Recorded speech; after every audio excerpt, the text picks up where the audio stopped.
House members went from the polling booth to the Metrodome as some controversial issues came up in committee. 2 bills were heard that would require voter ID. The bill requires voters to show voter identification before receiving a ballot at the polling place. And testimony kicked off the debate over taxpayer money for a new Minnesota Vikings stadium. Again, this session you can read all about the happenings of the House. The free nonpartisan magazine Session Weekly keeps you up to date, providing in-depth coverage of the House committees and floor action.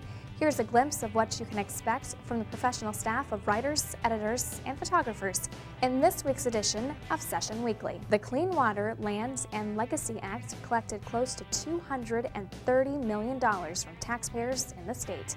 Session Weekly goes on a search for what Minnesotans got for their legacy tax dollars. Plus, a VFW or American Legion post can serve as a gathering place for more than just veterans. Session Weekly looks at a bill that would exempt qualifying veterans organizations from paying property taxes.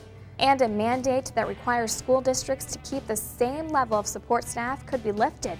Opponents worry about the effect of these possible cuts. Session Weekly writer Chris Berggren covers the issue in this week's edition. School districts seek more flexibility to be able to hire the employees that they feel best to meet the needs of their students.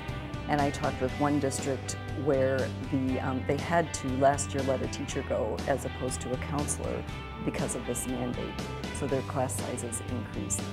On the other hand, this is a story of 2 compelling goods because the intent of the mandate in the first place was to retain these valuable employees who help students deal with the increasing needs that they have for personal, academic, and social support. I use statistics from surveys and reports that have been done about the increasing need for mental health support services for students, for example. Session Weekly will be providing coverage throughout the legislative session, keeping you informed and up to date.